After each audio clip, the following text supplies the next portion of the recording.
Welcome to Faith Across Borders. I'm your host, Graham Joseph Hill. Faith Across Borders is a podcast that is catalyzing innovative Christian faith through global conversations and local initiatives. Each week we bring you insightful conversations with experts, leaders and visionaries around the world who bring new perspectives in growing your faith in your spiritual journey. Today's guest is Miroslav Volf, who is the founding director of the Yale Centre for Faith and Culture and the author of numerous books. For sponsorship inquiries, please email faithacrossborders@gmail.com. Please stay tuned.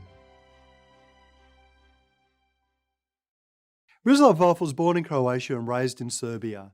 As a high school student growing up in a marginalised community, he found himself having to explain why Christian faith makes sense. This was the beginning of his journey as a theologian. Miroslav Volf has written or edited 15 books and over 70 scholarly articles. He offers Embrace as a theological response to exclusion. He explores the Trinitarian nature of Christian community and Christian responses to Islam, and shows the ways that Christians can serve the common good. An internationally acclaimed theologian, he founded the Yale Centre for Faith and Culture. You say if the gospel is to be a healing word today, then Christian theology must address the hatred of the other. How can we go about doing that? Well, we live in a world in which hatreds are being stoked. And also we live in a world in which indifference is being practiced as well. And on the one hand, we need to overcome hatreds, and on the other hand, we need to overcome indifference. And the healing for both the hatred and indifference is actual engagement with the other as the one who has been created in God's image, as the one for whom Christ has died, as the one who has been called and destined for the eternal glory of the world of love. And I think when we situate the other person in this grand story and narrative of God with humanity, we can begin to overcome the hatreds and our indifferences and embrace the other. How do you think the metaphor of salvation as reconciliation moves us from exclusion to embrace?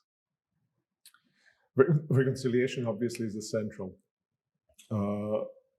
central metaphor, and it has to do with the overcoming of enmity and coming to fellowship of those who have been estranged. And in some ways, I'd almost like put it the other way around. I have thought of image of embrace as kind of filling out what reconciliation ends up being, and in a sense taking it even a step further into the reconciled existence. And embrace is opening oneself for another, even another who has injured me, inviting that other person in, but also inviting that other person to embrace me. You can't have a one-sided embrace, all right?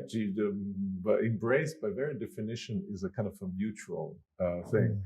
And I think it symbolizes also in a very, very vivid way that reconciliation presumes that the peace has been established, but the integrity of the other person, their being themselves, remains. Reconciliation is not absorption of another person into oneself. And embrace symbolizes that, because it's not just that embrace is mutual and then you close the arms around the other and other around you, but you let the other go, because you can't have an eternal embrace, right? In that sense, it defeats itself. And so it symbolizes the other belonging to me, continuing to live as part of my own existence, but the other being himself or herself also. And that's what this reconciled existence is. We're together, but we're together with respecting each other's integrity. How does divine self-giving compel us to embrace others the way in which God has embraced us? Divine self-giving, I think, is, as the first epistle of John tells us, expression of the reality that God not only loves, but that God, in fact, is love. The very character of God's being is love. And therefore, the very character of God's coming out of God's self toward the world is an act of love. And therefore, that which constitutes us as human beings is act of divine love. So divine self-giving is not simply, so to speak, a kind of description of God, and with the statement, well, now you do what God has done, but it actually is that which constitutes our very existence. So when we do as God has done, we are in fact resonating with the character of our own life. God has created us out of love and for love. When we open ourselves for others, we enact the truth of our existence rather than somehow alienating ourselves from ourselves by doing this very hard thing of loving other people. I want to ask you a question about remembering rightly. You say that in a world of atrocities and abuses, remembering wrongly perpetuates damage, and remembering rightly can lead towards healing. Why is that so, and how do we remember rightly? Well, so for me, the whole idea of memory it's very interesting in one regard, because sometimes we think of memories as just knowing what happened in the past. We remember it, well, phone number or something like that, which we knew somewhere, and now we recall or date from some historical event that has happened. And memory for us has to do then simply with facts. But if you look carefully at memory, how it functions, it has this pragmatic side to it. We always do something with our memories. Now, that becomes a really important thing in situation of injury, of violence, because remembering wrongly means we remember in the ways that we let those memories fester in us. They occupy our entire identity. They create resentment in us. They project hatreds on the outside. They create insecurities. And all the event that has happened has in turn been internalized with the help of memory, recurs there, and actually disturbs the very character of our lives and often leads us to perpetuate violence. That means to remember wrongly. To remember rightly means to remember, of course, truthfully, but remember in such a way that we frame the memories of what has happened with the view of our own transformation and reconciliation in the future. And for me, I think the central, what I call sometimes meta-memory, that is to say memory which regulates how we remember, is the memory of the cross and resurrection, which is to say memory of salvation. Just like for Israel, memory of Exodus was a meta-memory through which they remembered and related to their own situations of enmity. So also for Christians, it's the memory of the cross of Christ that heals our memories. We remember at the foot of the cross. And at the foot of the cross, we remember in such a way that memories become not swords with which we fight, but bridges through over which we come to another person. How do we help local congregations practice disciplines that help them to remember rightly? Yeah, I think it's a crucial word. Disciplines is a crucial one because you need to kind of learn to remember rightly. And we know how difficult it is for an injured person, or even for a person who has committed injury, somehow to free himself or herself from this recursive, repeated, almost obsessive character of memories that dominate one's own life. And I think there are disciplines then that we have to practice, that we have to tell. And I think for us, for me, the most important, there are many elements, but one of the most important is to remember in a hopeful way, to remember and with a recognition that that which I have done or that which somebody else has done to me doesn't define fully that I am. I am not what I have done or what I have suffered. And it's only when I recognize that I am what God sees me to be, and that I gain freedom from the past. It's almost like a dead hand of the past that's holding me back. I get freedom so I can come into the promised future. So the word of promise, gospel is the word of promise that opens up the possibilities that my past seems to close for me. So that would be one way in which we can practice seeing ourselves as those defined by who God sees us to be, seeing our future as not being determined by the past, but being opened up by the word of promise. And we can go on and explore this kind of rich texture of attitudes, self-perceptions, practices that open up the space for us to remember in a reconciling way and to live reconciled lives. There's much discussion today about how the church might seek and pursue a public faith. And maybe we'll begin somewhere in what's negative about the church's practice today. So how do you think the church has malfunctioned in the public space today? And how do we go about countering some of those malfunctions?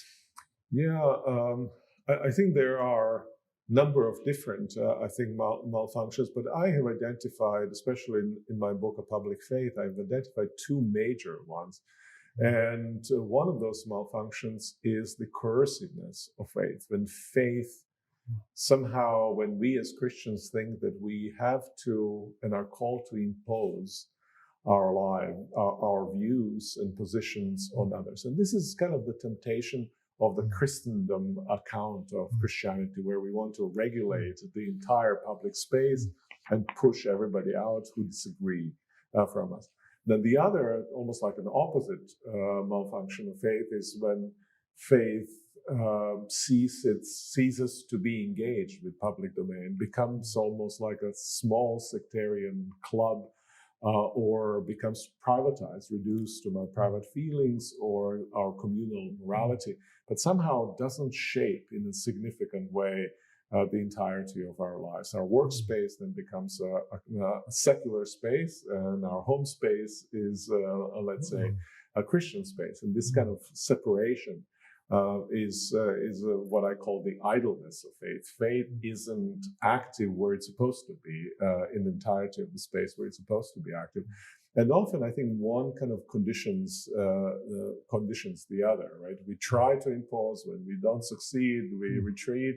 And then from retreat, we try to again, this imposition. I think we need to find the middle, and there is a very happy middle. We never ought to impose our faith, but we ought to be publicly, actively engaged, and not in a way in which we seek simply to transform the entirety of the society, in my judgment, but some things can be celebrated that are happening outside by other people of other faiths or people of no faith at all. Other things we simply have to withdraw from. And yet there are other things where we can transform. But in all of these, we are governed by our commitment to Jesus Christ and by our commitment to serve others as Christ has served them. What do you think Christians should concern themselves with when it comes to living well in the world today? I think we as Christians have often tended to kind of limit our concerns about living the world well to kind of particular issues. We have majored in issues, and those issues end up being almost like a signature markers of who we are as Christians. I don't want necessarily to kind of disagree about the importance of such issues, whether that's abortion or gay marriage or whatever that might be. My sense would be simply for us to kind of expand the vision and ask ourselves, what is the account of the good life that we stand for in the world, in our individual lives, in our communities, but also in the world. I think that people today are hungry for meaningful thought through reflected existence. They often find themselves squeezed, pressured by many different demands upon them, by kind of the attractions of consumerism, and the life in the world ends up being this very maybe some people talk about the lightness of the existence, of lack of meaning, arbitrariness. We don't know how to really live well, and there's a huge hunger at the college level. Later, when people go into their workforce, and I think we're not sufficiently providing that for people. So we have at Yale a project about, I've entitled it God and Human Flourishing, or right now I can call it Christ and the Good Life. What are the different dimensions of the good life, from the way we dress, from the way we eat our food, for the way in which we engage in sexual activity, to the way we celebrate, to the way we are born, to the way we die. There is different dimensions of our existence, and Christ is bearing upon all of them. And the witness of faith is the witness of kind of well-lived life, motivated rightly, and moving in the right direction. How does faith animate life, uniting meaning with pleasure and resulting in true joy? Yeah, that's a big question, and I think for me one of the central concerns, because on the one hand we have people who want to kind of impose strict order upon life, and that strict order upon life gives the meaning and kind of weight to life. On the other hand, people flee from that order into kind of arbitrariness of doing whatever I want to do, and kind of trying to escape the crushing character of a quote unquote ordered life.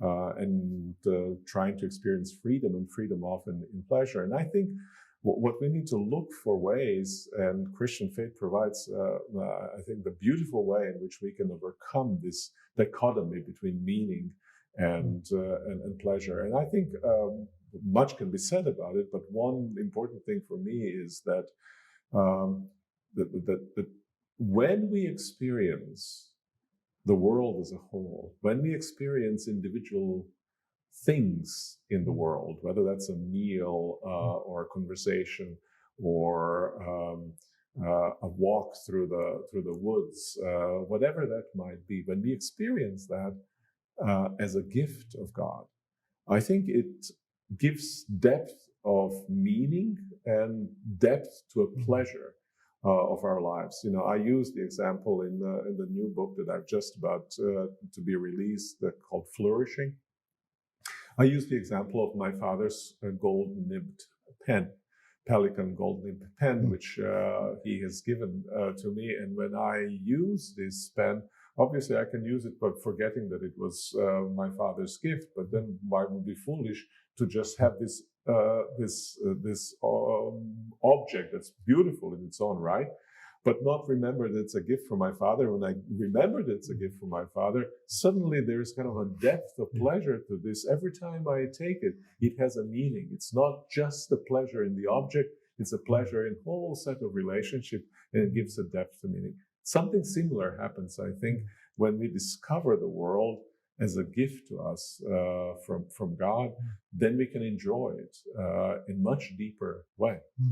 Sometimes it seems like Christians behave as though they can pursue human flourishing in isolation. But what does it mean to pursue human flourishing in relationship to other faiths and to states? Yeah, I think we live in pluralistic societies. We live in societies in which various conceptions of the good life or practices associated with good life vie for our attention. And I think we have to, in order to understand how to live in the world, somehow we have to figure out a way in which we deal with this plurality. Some people want to simply isolate themselves from others. And or other people simply say, well, it doesn't matter which you choose, whatever kind of fits your interest. It's like you've got here kind of ice cream shop, and there are these 15 or 20 different sorts of ice cream. Which one should you combine? Want you to combine together? Do whatever you want, and tomorrow you come, it's going to be a different combination, right? And it seems like we try to live our general direction of our lives the way we make consumer choices as a matters of taste. I think neither one of these will actually do. We live together with others. We have common life with others, and I think together with others we have to struggle for the shape of that common life. And I think we have things to learn from others. We have things to impart to others. And my sense is that Christ is the key to human existence. But Christ's wisdom isn't just limited to what we read in the Bible, or even less what we hear in the church. Christ's wisdom is wisdom in the entirety of what is wise, is Christ's wisdom. Entirety of what is true is Christ's truth. And often we can learn a lot about what is true and good. And if it resonates with the image and picture of Christ, we can do a great deal of learning. And I think this kind of learning in common conversation with others is what we're called to do, while at the same time affirming deep conviction that Christ is the key to human flourishing. Recently, you've written about Muslim-Christian relations. How do you think that Christian ideas of the Trinity compare with Muslim ideas of Allah? Well, Christians are Trinitarians. Muslims aren't. And that's a very significant and important difference between Christian account of who God is and Muslim account of who God is. The kind of foundational difference often, I think, can be expressed with this idea that I think I woke earlier, which was that God, in Christian account, is love. For God to be love, not just to love, means that from eternity to eternity, God is, was, and will be love, which is to say that God is in some way a Trinitarian community for Christians, whereas Muslims have very much a unitary understanding of God. Now, you might say, when you put it this way, that we're actually talking about two different gods, images of God, right? One is a Trinitarian and one is a Unitarian, and they can't have anything to do with one another, except that the Jews don't believe in Trinitarian God, and yet we as Christians cannot but say that we worship the same God as the Jews do, even though their understanding of God is a strictly monotheistic Unitarian understanding of God. Nonetheless, there are very significant overlaps between what Christians and Jews believe about God. Significant differences, but significant overlaps. I believe that we need to emphasize both and make discerning judgments about differences and overlaps. And I think there's significant overlaps in Christian and Muslim understanding of God, notwithstanding important differences. What do you think a new pluralism looks like, where Christians and Muslims together can pursue peace and also explore the contours of the good life? Yeah, I think it's very important to, I talk about, I've coined a phrase, which is a little bit maybe cumbersome, but it expresses things, I think, rightly. And that's contending particular universalisms. We live in a situation of contending particular universalism. By universalism, I mean now not belief about who is going to be saved, whether everybody or only some.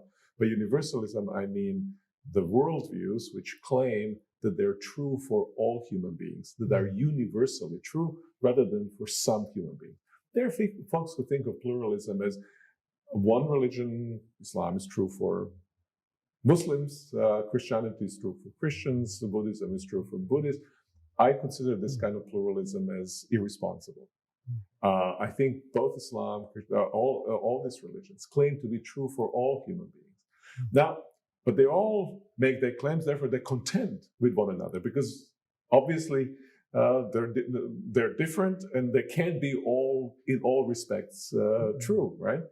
And so in many ways they're kind of particular because embraced by particular people from certain vantage point expressed, make claims that are true for everyone, and they contend with one another. That's our situation. That's our situation with Islam. That's our situation with Judaism. That's our situation with Buddhism, each in different way, right? And I think we need to find ways to live within the common space in such a way that we are true to the truth claims that our faith tradition gives, while at the same time being able to converse with people who think very differently than we do. We need to have a political arrangements where each person has an equal voice and freedom to express their position. We need to have educational institutions which allow for these kinds of conversations to happen. We need to have cultural sensibilities and nurture cultural sensibilities where we can have a robust discussion while at the same time being able to live together in peace. I think that's the kind of pluralism that we need, not cheap pluralism of anything goes. It's actually contentious pluralism that mutually respects each other's view while contending for their truth. Much has been written today about the Church's mission in a post-Christendom, postmodern, multicultural context. Now, whatever you think about those terms, how would you define the mission of the Church, and how does the Church pursue that mission today? I'm very simple-minded about this, right? If you,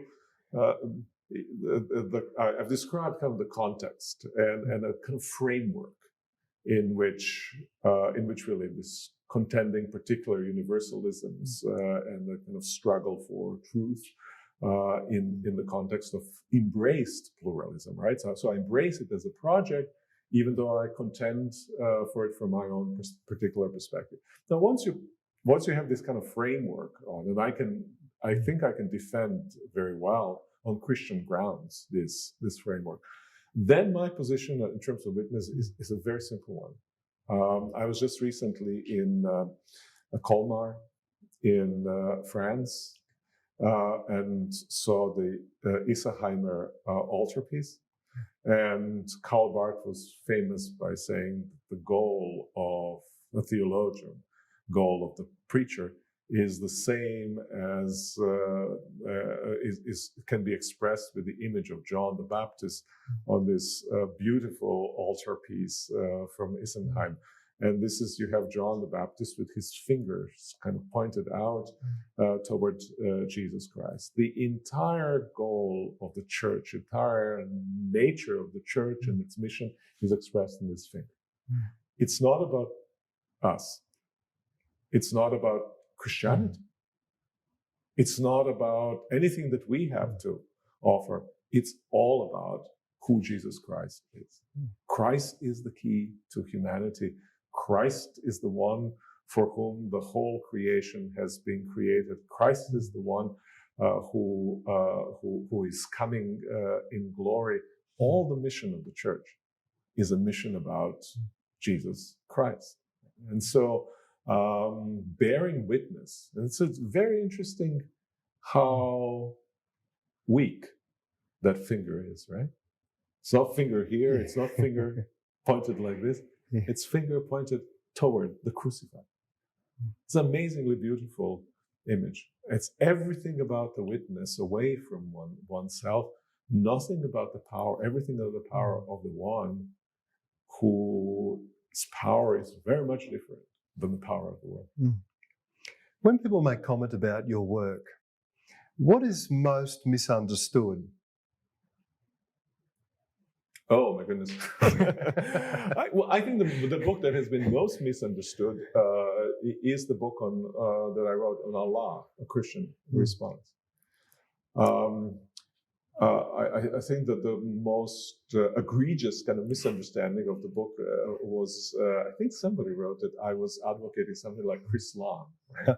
Some kind of combination of Christianity and Islam, because I had made a claim that Muslims and Christians worship the same God, differently understood, but nonetheless the same quote-unquote object that they worship. And then, notwithstanding the fact that I describe myself and argue in that book fully for a robust Orthodox account of the Trinity, notwithstanding the fact that I am a Chalcedonian Christian, that I believe in two natures, in one person of Jesus Christ, and nonetheless, people feel very much that there's some kind of betrayal of faith that's going on. And I think that some of this misunderstanding, and there was a kind of similar misunderstanding of the Exclusion and Embrace book, but more at a social level. In a sense that I wrote the book for the conflict situation in former Yugoslavia. I'm a Croatian. Who's grown up in Serbia. These two groups were contending with one another. And the book has been misunderstood by both. It's kind of fallen between. It's almost like there are these two chairs, and I sat straight in the middle between them. Right? I have the similar feeling with Allah, right? Yeah.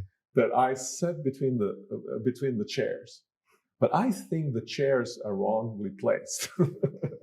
People think that they're sitting on those chairs, and that's where chairs are, and they have kind of crafted positions that they think are opposed, but in fact aren't.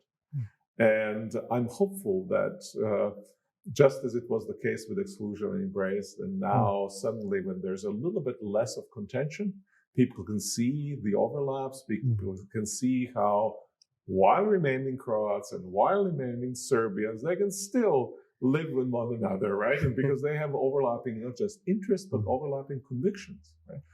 I think the same is true with Islam and Christianity.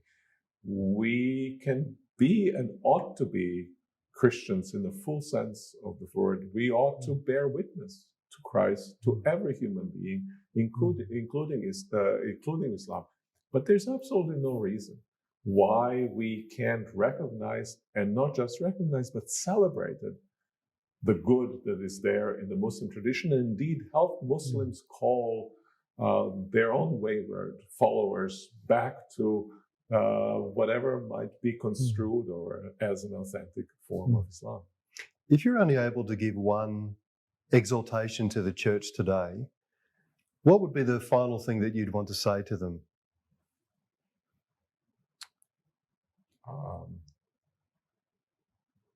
I'd repeat, Jesus Christ is the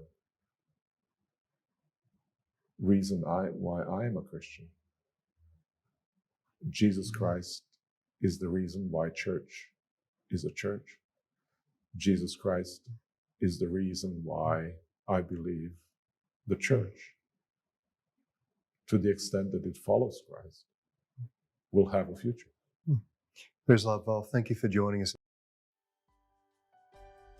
Thank you for joining us on today's episode of Faith Across Borders.